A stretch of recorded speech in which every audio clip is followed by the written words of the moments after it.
Almost got there. Almost got there. I got everything in, but I needed the Rams to win that game because that was my hashtag Fade Neal game. That was my, I'm holding on my pause on my Fade Neal games because it's still early in the season, and so I don't know if I'm quite ready. He gets some right. Sometimes. Yeah, yes. I mean, he's not going to lose every single one of them. So like with this early in the season. Friends, countrymen, fellow degenerates, welcome back to this episode of Bets and Buds. We're in week 2 of this NFL season. I'm Jason Smoking Token. I'm Bobby Light. We're the Buds helping you cash your bets. Welcome back, everybody, to this edition of Bets and Buds. My ass went over for 7 last week in my parlays. Bobby Light finally got and broke his snide. Yeah, man, I broke the snide. Hey, it was a long time coming. Way to do that shit after week 1, man. That feels good, I'm sure. It feels real good. Yes, good. It does. Good shit. I hit on my anytime touchdown scores. So for a recap, they were Derrick Henry, Anthony Richardson, Justin Jefferson, and Breece Hall. Nice. Good fucking pop, brother. Good fucking. What was the odds on that one? It was plus 2276. All right, nice. That's a good fucking pop. That gets that account back up there a little bit, baby. Does. Yes, Give you a little seed money. That's what we call that in the gambling world. Good seed money. Oh yeah, paid for my next couple of weeks. Right, sure. exactly. Hopefully the whole season if you keep it rolling. Yeah, if we keep it rolling. So how we went last week, my 16 $1 bets, I hit on 5 of them. So it left me, I lost $318 on those, but I ended up winning 91 on because I made a $4 bet on that $4 parlay touchdown. Okay. All right, so there we go. As far as that end, I mean, I wouldn't hit my, you heard what I did last week. I did my long shot parlays, couple nasty ones. Here's what I hate about the early season bets. I had T. Higgins get scratched. Mm-hmm. Also, why we got to hurry up and get this shit here in Missouri because we go and place our bets so early. Also, to get you guys this content out here. And so T. Higgins gets scratched on the Friday for a hamstring injury. So I was like, damn, that's one parlay that was just fucking done. McCaffrey. Yeah, McCaffrey got done. Thankfully, the director Dave got his little hit on that one because they voided out that he had a 5-leg parlay on any time touchdown score. So that got him through that one there because that was kind of a sketchy little last minute scratch. For a Monday night game. There was definitely with the comments made by Mason and then the backtrack later on. Yeah, I think they said, it's better to eat that one than to just go ahead and give to him, especially when you got a 4-leg parlay. You only needed one more leg to hit it. Mm-hmm. Anybody who did that, there wasn't probably many people they had to honor in that regard. So they definitely didn't lose money. So good on you, Director Dave, on getting that on that little book love, little book love there. All right, so man, you know what? I'm not even gonna go into the Cardinals. They're done. I'm done with baseball pretty much at this point of the season. They're not technically eliminated, but they're done. They're not eliminated, but even if they get there, like we said last week, we don't even want to see them get there if they do. So you know what? Fuck it. Let's go ahead and dive right in this football action, brother, because we got week 2 now that we actually have seen a full week of action and we've seen what some of these teams look like. Now, again, a lot of these things are going to change this week because once you get these guys who haven't played preseason, haven't necessarily practiced as hard, and the biggest thing is the tackling part of the game because a lot of times when you're going through in the preseason, even in those dual practices and everything like that, you're not taking people to the ground. Right. You're not going to full contact, and there's nothing that simulates the game of football. That's why the Pro Bowl is now a flag game because you can't simulate that game and you can't play at half speed. It has to be all out or nothing. It really does in order for you to get yourself ready. So this Thursday, we got the Bills and Dolphins. Bills and Dolphins, little interdivision rivalry. Okay, the Dolphins coming off a close victory last week over Jacksonville. Yes, it looked really bad in the first half. Oh, man, I needed that Jacksonville win. That was one of my parlays. The Jacksonville and Titans, they both blew fucking leads on that game. So Buffalo getting it done after a scary first half against the Cardinals. Which the Cardinals covered, which I told you they were going to be my sneaky cover all year. They did cover. Thank God for that. Yeah, they're going to be my sneaky cover. So with that being said, and then possible injuries to a chain and Mostert and just being banged up on that running back. You might Wilson and who's the rookie? Yeah, rookie Jalen is Wright. Jalen Wright. Yes, Jalen Wright. So with that being said, I think Buffalo goes down to Miami and gets this one done. Here's my problem with that game, and so now as far as I said, what the over under was at 48.5 through FanDuel. I like the over in that one. You like the over in that one? I like the over. Okay, what was the spread that they gave you? 2.5. 2.5. Okay, so 2.5 through FanDuel as well. So 2.5. This game is in Miami. That's always a trap game at the beginning of the season because you go down to Miami, you're going to hit that humidity, especially with these guys practicing up in Buffalo. There's no way to simulate that. I like the Dolphins, and it's not even necessarily because of the weather in. I like it more because of the fact that the Dolphins, the Bills secondary lost a lot this past season. They did. And they're going to be vulnerable, because there's not as many weapons that they had. Even with Tyreek Hill getting fucking arrested, prior to the game and shit, he still went off and got an 80-yard touchdown. Okay. It had some explosive plays. As far as from that game, I think you got to deal with Jalen Waddle. You got to deal with Tyreek Hill. And we haven't even seen Odell Beckham, how much he's going to get integrated into that offense. He's too. Done. As a third, fourth receiver that you're going to throw into that mix, I think that'll be okay there. So I like the Dolphins to cover that 2.5, hit the money line, and I like the over that I have is at 48.5. So we agree on the over. We're out on out on the other side there. Out on the other side. So by the way, last week I actually went 9-5-2 on the spread. Okay. 9-7 on the money line, and then 8-8 on my over-unders last week. Okay, on the spread last week you got me because I went 7-8-1. On the over-under I went 9-6-1. I had a push on the Denver. Okay. No, not the Denver game. Which game was that? I had the push on Kansas City, Baltimore. Okay. I had the push there, and then on the money I went 11-5. Okay, so. That's a nice money week. Nice money week. Not bad. Nice money week. So the next up we have the Saints and the Cowboys. Okay. Cowboys look good. I told you, brother. Mike Zimmer, his defense was going to be fucking tough. You got that one right for sure. Yeah, that defense was swarming. Yeah, they're going to be tough. They're going to be tough to deal with. The Saints, they kicked the Panthers' ass, but the Panthers are god awful. They're bad. The Panthers are god awful. I think Bryce Young is looking like an epic fail as far as the pick that they traded up for with the Bears in order for the Bears to get Caleb Williams. So I think it's going to be a tough bet. Plus that's a warning shot to all you guys. What C.J. Stroud did last year, that's an anomaly. That is, as far as for sure, you normally don't. Rookie quarterbacks coming out being. Peyton Manning still has a record for interceptions for rookie quarterbacks with like 21, I think, during the rookie season. 27. 20 was it 27? Was it 27? Yeah, that's a lot of fucking picks. That's a lot of picks, and shout out to Peyton for being able to overcome that shit because most people that will break them. It really will. But so the Cowboys, I have to do FanDuel, are 6.5 point favorites. Yes, 6.5 point favorites. So the DraftKings about the same. Yep. All right. So with the Saints, I actually like the Cowboys. This is a home opener for them. I like them to actually cover this spread here because I still don't have a lot of faith in Derek Carr. The offensive line for the Saints looked really good, but they were against the Panthers. And again, let's see what all that means. But the Cowboys usually do well against the Saints most time historically when that matchup takes place, especially being a home game. And then Dak got his money, like we talked about last week. So obviously them hitting the money line. And I like the under on this one at 46.5. Okay, I agree with you. Dallas will win this game and cover, but I like the over. You like the over? I like the over. The only reason why I went with the under on this one is just because of the fact that I don't know how much the Saints are going to be able to score against the Cowboys actually this week. Yeah, they're not putting up 47. No, they're not putting up 47. It was 30-3 at fucking halftime. But if they can put up 20, I believe the Cowboys can put up into the 30s easy. I will be shocked if the Saints score over 13. Okay. That's just where my brain is going with that. The Saints have a solid defense, so unless there's like a defensive touchdown, special teams touchdown, because surely as hell they know don't kick the Turpin. Anybody knows you don't kick this because Turpin had a return touchdown last year. Aubrey and Turpin, Aubrey the kicker and Turpin the kick returner. Those were guys that got next to nothing for. They paid next to nothing right now. They're two of the best players on the team as far as producing points and in field position and those things in that game. So that punt return last week was electric. Oh yeah, it was, but it was a horrible punt. Honestly, that's one of those type of punts that as a punter should really get you cut. Right. It really is because you can't punt to this dude, especially to the middle of the field. He caught that in the middle of the field with his momentum coming forward, and then boom, he was just boom, and he was done. The moment he caught it, you knew, all right, he's housing that. So, all right, the next game we have is the Buccaneers at the Lions. This should be an interesting matchup. Okay. The Buccaneers and Lions. Baker Mayfield looked good last week. Yep. Lions were looking strong for a second there, and then the Rams came back and could push it overtime. That was another one of my parlays, and I almost got there. Almost got there. I got everything in, but I needed the Rams to win that game because that was my hashtag Fade Neil game. That was my I'm holding on my pause on my Fade Neil games because it's still early in the season, and so I don't know if I'm quite ready. He gets some right. Sometimes. Yeah. So he's not going to lose every single one of them. So with this early in the season, the Buccaneers are 7-point underdogs.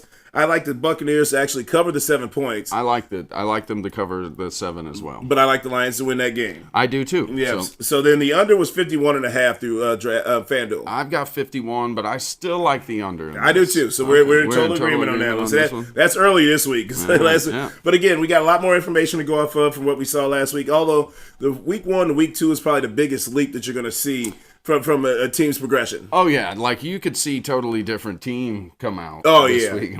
What is this? What happened? This could be a gambler's delight if you actually look at the right way because it really is a hard way to kind of look from week 1 to week 2. These teams are Any Given Sunday. That's why they made that fucking movie. Any Given Sunday.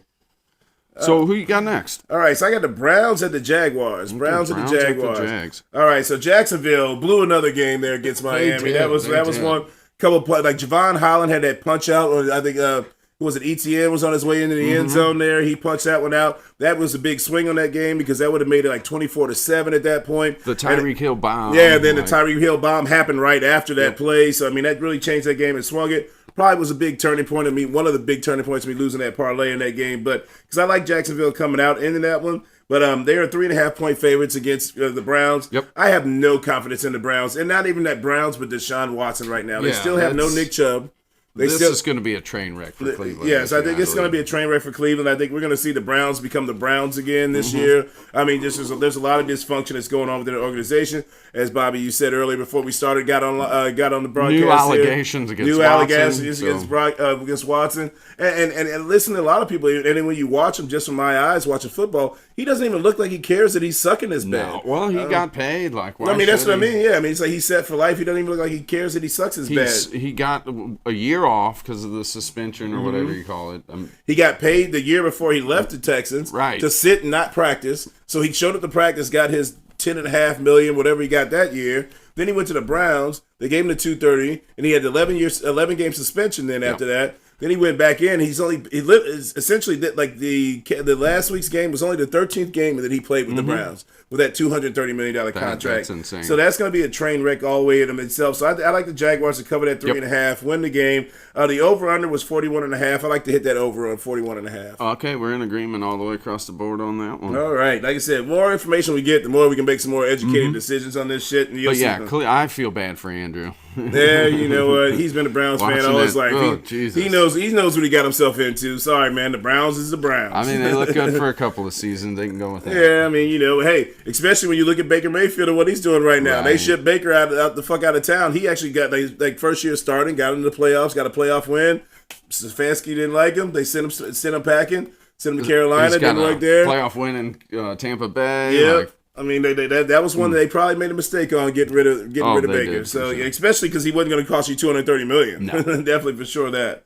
All right, so the next up we got the Niners at the Vikings. The Niners look fucking tough, brother. I mean, and that was not even being that full fucking go. They had Chris McCaffrey out. Right. Brought in, what's his name? Jordan Mason. Yeah, Jordan Mason. So Jordan Mason came in, hit the Jets up for 148. 148 yards. I have to kind of take that with a little bit of a grain of salt because Kyle Shanahan, being the offensive genius that he is, I mean, you got Robert Salah. I mean, he was on that coaching staff, so he understood his defense, and he knew how to scheme against that. So, I mean, it might be a little bit of fool's gold. Aaron Rodgers wasn't quite back to Aaron Rodgers yet. But Hassan Reddick wasn't in. Yeah, Hassan Reddick, which let's not even, bank on him because he's probably not going to be there this season. But against the Vikings look good, but it was the Giants. So I think the Giants are going to be, outside of the Panthers, probably the second worst football team in the NFL this year. Yes, for sure. Yeah, so I mean, I like 6.5 is what I got the Niners favorite at. I got it 6. Actually. You got it at 6. Either way, I'm taking the Niners at 6.5. Yeah. I like the money line on that one, and I like the over at 45.5. We agree as well. Yeah, mainly because I can see the Vikings scored 2 scores, and then the 49ers scored 35 points. Yeah, Minnesota does not have the defense that the Jets do, and I mean, they made the Jets defense. Oh, it was very pedestrian looking. Yeah. Very pedestrian looking. So, I mean, I like that one there at 45.5 there. Okay. So next up, we got the Chargers at the Panthers. At the Panthers. Oh, man. Bryce Young.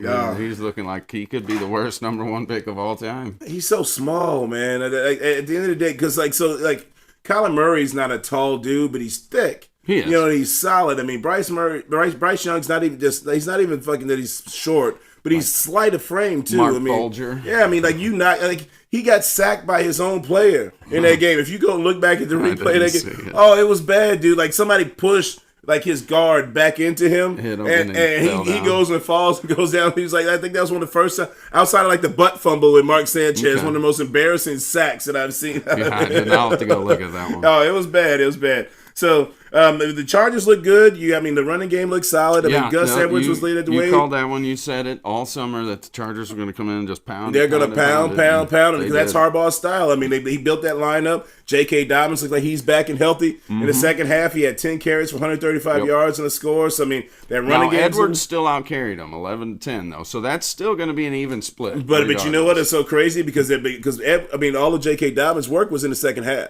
Oh, was it? That was all the second half. Like, he basically took over. Once he got in the second half, that became his show. Now, he looked explosive. He did have 2 ridiculously long runs, so, I mean...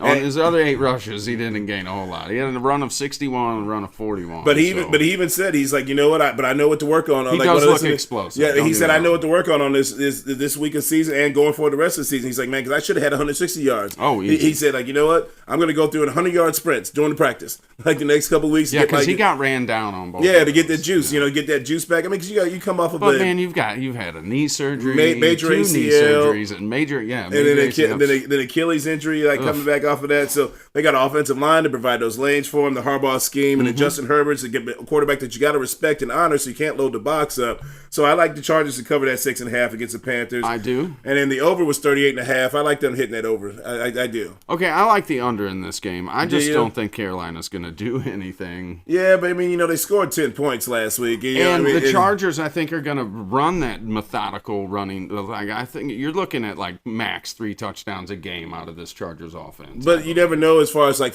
because of that run heavy. The more they run heavy, that play action pass, and you got Herbert who can throw the ball 70 yards in the fucking air. So, it could. So but I like the under in this. All right, well I've got it at 39. You got it at 39. So either way, I mean, I would take the over either way in that one because I like, even if it was 40 points to hit, I like that in. So that's the only thing we got disagreeing in that game. Next up, we got the Raiders at the Ravens. Who lost a tough one. They lost a heartbreaker last week against the Chiefs.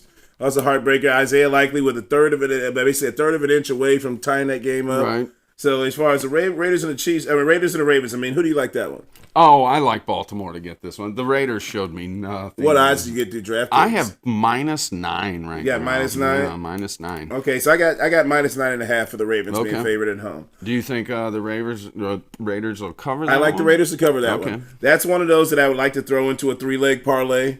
It's going through where I like the Raiders to cover that 9.5, the 9.5 spread. And then the Ravens to win, obviously at home. And I like the over at 41.5. Okay. I've got it at 8.5 right now, actually. You got it at 8.5, so it probably dropped a little bit probably in the last couple hours. But yeah, I still like that. Yeah, either way, I still like the Raiders to cover. I can see that being a lot closer game just because the Raiders are going to still be a tough, gritty team. I like the under in this one as well. You like the under in this one? All right. What do you I like the over. I had 41.5. Over 41.5 is I like the over on that one. All right. So next one of the surprise games of the week last week, the Seahawks at the Patriots. The Patriots picking up a huge win against Cincinnati in Cincinnati. But actually, like, you know what?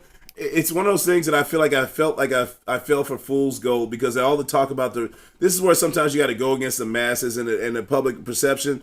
The Patriots were projected to be one of the worst teams in the NFL. They might not be as bad as everybody's saying. Not only that, but if you look at the record for Zach Taylor and the Cincinnati Bengals in the last, I think he's like 1-8 in like the last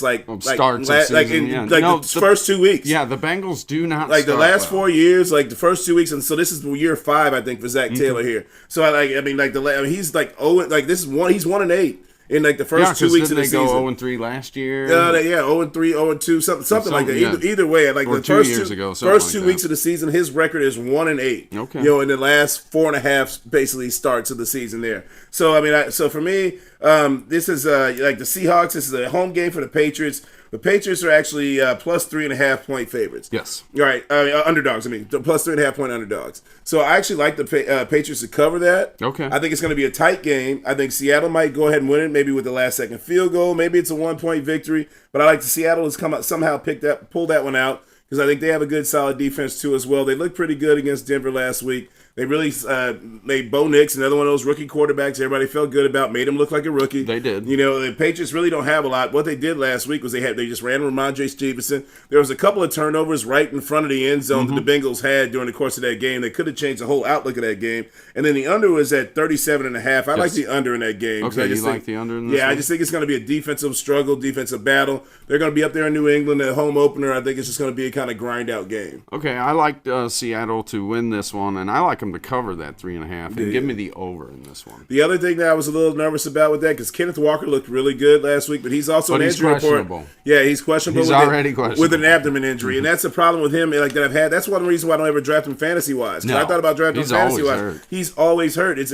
whether it's his style of run. I think he runs a little high for the NFL running scheme. He's a good running back, very talented, but he leaves his body open to punishment, basically. And Charbonneau, I know he's the backup up there, but he's not a big guy. No, he's not a big guy, but he's explosive. A kid out of USC. He had some big moments last year at the end of the season, but Patriots play a disciplined scheme, and they've got a great secondary. That Christian Gonzalez, he's going to be an all-pro, man. Like, he got hurt during the course of the season last year, but I mean, he looked good. I mean, he matched up against Jamar Chase most of the time. Jamar Chase didn't practice a whole lot. But again, I mean, still, Jamar Chase is an elite receiver. Yeah, exactly. So. And Christian Gonzalez looked very, very solid matched up against him.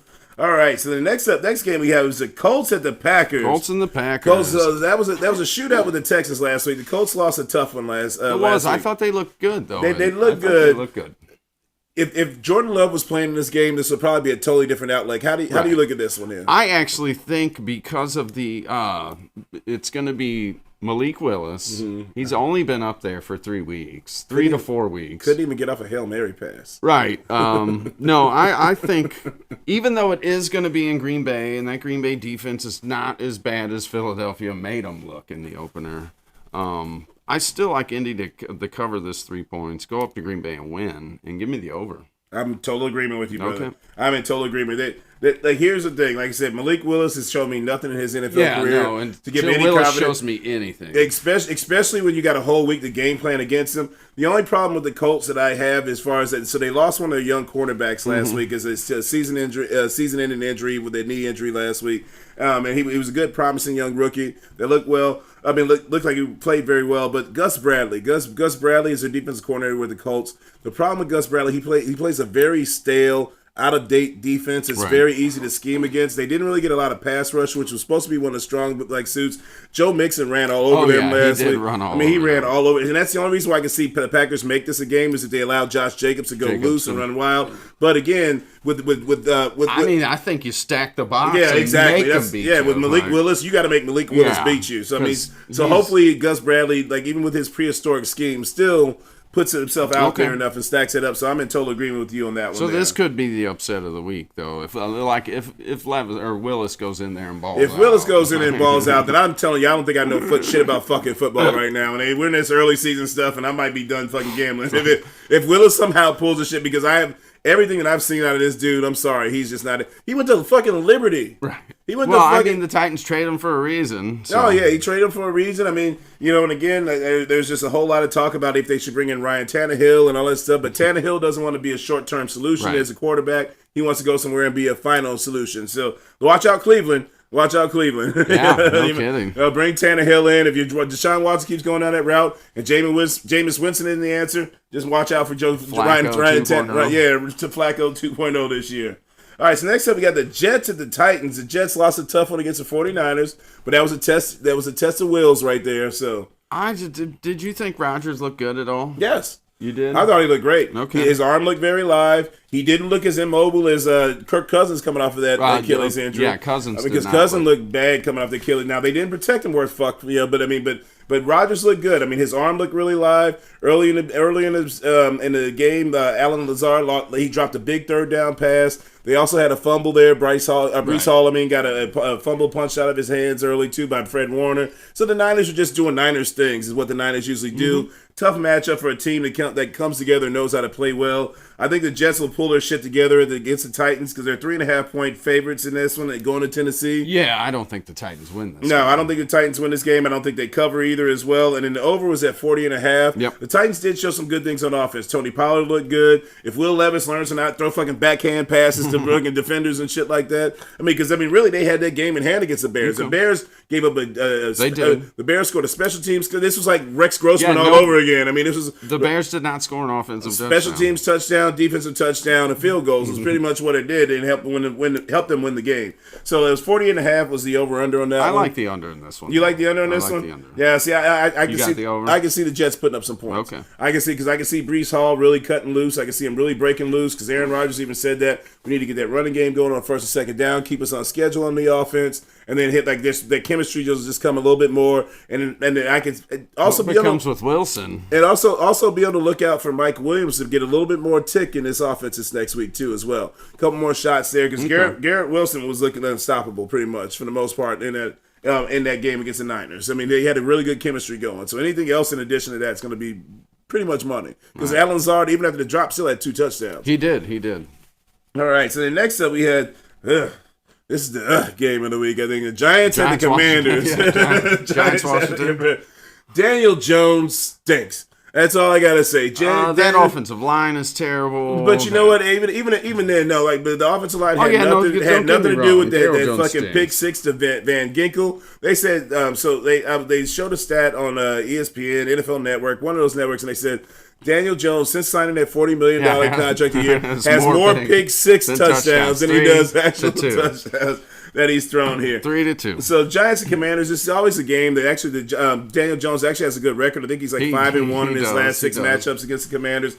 But I like Jaden Daniels as far as where he's going to give and what he's going to bring as far as against the Giants defense. They kind of seem like they have a very bad mojo going on with this team right now. Just watching the chemistry, watching the owner, there's just a lot of vibes coming from the top down. Just from Mara all the way. Oh, yeah. Down. I mean, like from the top down, there's just a lot of negative vibes there. So the Commanders are 1.5-point favorites at home. And so I like them to win and obviously cover the money line. And I like the under at this one at 44.5. Okay, we're in agreement on this one too. Yeah, 44.5. Like the Giants got to show me way more before I'm gonna have to see Tommy Cutlets come in before I fucking even think about that. If you're looking, say you got Puka and he got hurt this week, and you're looking for a waiver stash. Wayndale Robinson got 12 targets in this offense last week. And if in your PPR league, I mean, if he caught 8 of them, that's 8 points right there. And he's one of those sneaky dudes that's going to be out there in most leagues. I mean, he really is. Because everybody's going to be focused on neighbors. Oh, yeah. Yeah, Wayndale, he's one of those guys that never really gets the attention of the defense, but he's a solid enough player that he knows how to produce and make plays. He had a solid week last week, so if you're looking and you're in a deeper league and you're just searching for a wide receiver, I give Wayndale a try. Right. All right, so the next one, we got another interdivision matchup here. We got the Rams at the Cardinals. Rams at the Cardinals. This is a home game for the Cardinals. Cardinals looked fairly good against the Bills last year. They did. Still don't know what every team's going to look like up to this point. The Cardinals, what I said, were a sneaky cover team, but they're actually 1.5-point favorites in this game right now. They are. 1.5-point favorites. I actually like the Rams to cover this and get the money, get the win. As far as the money line. And I like the under on this one at 49.5. Just because we're in agreement on this one as well. Like I said, once we get more information, it's a lot easier to make those. The only thing I'm worried about is this Rams. They signed 3 offensive tackles this week. Oh yeah. So I mean that offensive line's banged up. You just lost Puka. Hopefully Robinson steps up. I just like Sean McVay, his ability to call a game. And his scheme of the game. He can scheme around this. He can scheme around it. I mean, they were overtime against the Lions, like I said, they were were dead to rights, and I mean, he brought them back. I mean, they brought him back. I mean, Matthew Stafford's still there making plays. You still got Cooper Kupp. Puka Nakua's out for a couple weeks, but they got the running backs there between you got Kyron Williams and Blake Corum. So let's see what happens there. But I mean, I like the Rams actually. Yeah, I like the Rams get this one. I just feel like it's a little bit more of a veteran team, and the Cardinals are still a bit younger. So from a coaching matchup and a personnel matchup, I would lean towards the Rams on this one. Because I think would be the smart money. All right, so the next up, we got the Chiefs at the Bengals. Yeah, I mean, coming off of that Cincinnati loss to New England, I think actually KC probably rolls. I do too, honestly. This game. Kind of going back to what we said earlier, Zach Taylor notoriously starts out slow. The Chiefs are a wagon. They've just been fucking balling. You got Xavier Worthy, Marquise Hollywood-Brown, still questionable where he might come back. Don't even know what the offense looks like without him, because once he comes back, that opens up Travis Kelce a little bit more. Defense looks very stout. Still no T. Higgins. T. Higgins is going to be out again with a hamstring injury. They look like he's very doubtful to play. Jamar Chase is still with the contract dispute. We don't know how healthy Joe Burrow's wrist. That hurt. I mean, you saw him flexing the wrist a lot during the game. A lot of clips on the internet of him picking up the Gatorade bottle and looked like he was struggling to do that. So, I mean, it's 5.5-point favorites in Kansas City. So I actually like the Chiefs to win this game and obviously cover. And I like the unders at 47.5. Okay, we're in agreement on this one as well. Wow, that is already 1, 2, 3, 4, 5, 6, 7. Holy crap. That's I think that's a record. Hey, let's win this shit, baby. That's a record. Let's win this shit. Hey, that sounds like a lot of like twofers. I've got Pittsburgh, Denver next. Yes, sir. Yes, we do. Denver, I mean, they started out okay, but then you could tell Bo Nix, he's going to be a little inaccurate at first. He's going to have to grow into that offense a little bit. So I like Pittsburgh to go to Denver and win this one, cover that 2.5. Yep. Well, I had him at 3. But so I like him coming to 3 and obviously winning this game. Just because, I mean, Pittsburgh, like always, is a suffocating defense. TJ Watt's a fucking animal. And so, I mean, as far as that's concerned, I mean, I like that. And the over I had was 36.5. Yeah, I like the under in this one. You like the under in that one? Yeah, what was the under? What's the under that you have to DraftKings? 36.5, yeah. See, I like the over. I like the over only because, I mean, the defensive touchdown here, special teams touchdown there. I can see that going because 36.5. That's a 20 to 17 game. Pittsburgh's kicked 6 field goals last week. Right. They got to score at least 1 touchdown. Right, but I mean, I can see them breaking, something. I mean, you still got Justin Fields because Justin Fields is going to get the start again this week. It looks like over Russell Wilson. So, this is in Mile High. So it's Mile High, but and again, which means. Field goal is going to be a lot easier to kick, and that ball is going to fly. And the one thing Justin Fields can do is throw a deep ball. Yes, he can. Boswell is a hell of a kicker. Yes, he's a hell of a kicker. Is he going to go down as Pittsburgh's all-time kicker? He's getting close. He's getting close. And he had to step in and punt last week because their punter got hurt. And he actually got a big punt towards the end of the game, a 43-yard punt. So, Boswell he's a solid kicker.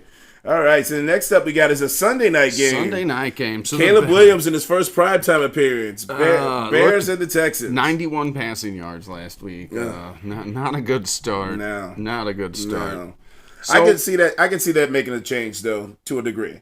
What do you have the odds on that one? I've got this at +6 for the Bears, and I actually like them to cover. I like the +6. See, I have +6.5, so I like that even more to cover. So I'm actually in agreement with that one, but the Texans to win. Yeah, Texans to win, and give me the over at 45. We're in total agreement. That's another one, brother. That's another one. We're in total agreement on that one. Okay, so for Monday night. Yes, we got the Monday night showdown. Atlanta, Philly, and man, Kirk Cousins, he looked almost like the Dan Marino type. Oh, just without even the push. It was rough, especially because one of the things he does best is he's been always a strong play action, boot waggle quarterback where you get him rolling out off the play action, and he's very, very good quarterback, and he can't do that right now with that Achilles. You can see there was a couple passes you can see he was struggling to get his push off on his foot. Leading off his front foot because you could tell he did not want to put maybe it's fine. He's just gun shy a little bit. But. I mean, again, there's going to be. I mean, he didn't really get any reps in preseason, so I mean, and until you get those guys falling below your feet, everything else, I mean, you're really not going to be able to tell or pick anything up from there. With that being said, this spread is at 6.5. Yes, that's what I got it to as well. I like Atlanta to cover it, but give me the Eagles to win. Right, I'm in agreement. And the over.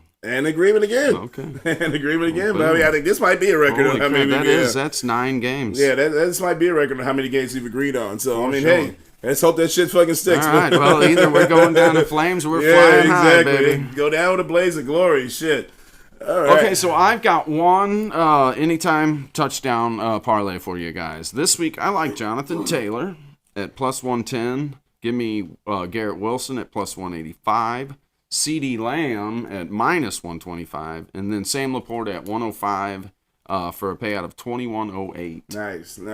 I'm going to reserve my Sunday picks because last week left a bad taste in my mouth with people with delayed scratches. So I got one for you for this Thursday night primetime game for tomorrow. So this one, if you can ride with me on, they don't really have because there's a lot of injuries there, so they didn't have a lot of yardage plays in this, so I kind of configured one with a little bit lower odds. With me going 0 for 7 last week, I'm trying to recoup a little bit of money here, so I'm going a little bit lower odds than what I would normally do. So I like Jalen Waddle for anytime touchdown, Dalton Kincaid for anytime touchdown. I got James Cook with an alternate spread rushing over 25 yards, and Tyreek Hill alternate receiving over +50 yards, and that was at +794. So $100 bet pays you $7.94. Right. So that's basically where I'm going at for my primetime game this week for this Thursday. I looked at Waddle and Kincaid when I was putting together mine, so I like them.